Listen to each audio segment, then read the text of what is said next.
James Webb had to unfold perfectly in deep space, 1.5 million kilometers from Earth.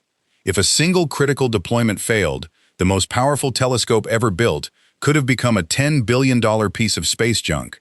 And somehow, it worked. The James Webb Space Telescope was not designed like a normal telescope. Every major decision was built around one problem.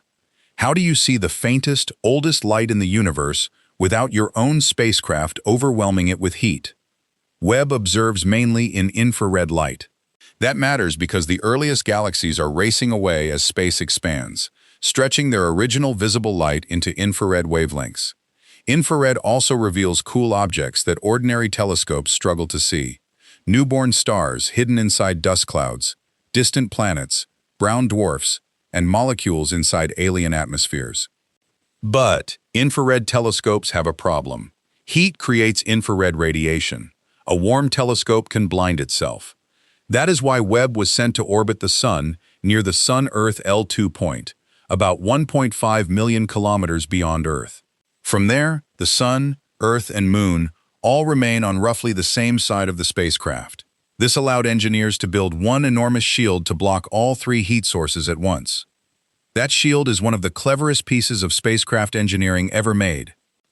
Webb's sun shield is about the size of a tennis court and made from 5 ultra-thin layers of kapton, a heat-resistant material. The layers are separated by vacuum gaps. Heat from the sun-facing side is reflected and radiated away before it can reach the telescope. The hot side can reach around 110 degrees Celsius. The protected side stays below roughly -230 degrees Celsius. That temperature difference is what allows Webb's mirrors and instruments to operate in darkness colder than most places in the solar system. The mirror itself is another design miracle. Webb needed a mirror 6.5 meters wide, nearly 3 times the diameter of Hubble's, but no rocket fairing was wide enough to launch a mirror that large in one piece. So engineers divided it into 18 hexagonal segments, each made from lightweight beryllium and coated with a microscopic layer of gold, which reflects infrared light extremely well. After launch, the mirror unfolded like a giant mechanical flower. Then each segment had to be moved by tiny actuators until all 18 pieces behaved like one perfect mirror.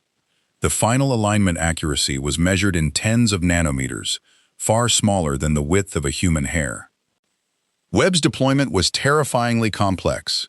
NASA identified 344 single-point failures during the deployment sequence, mechanisms where one failure could have ended the mission.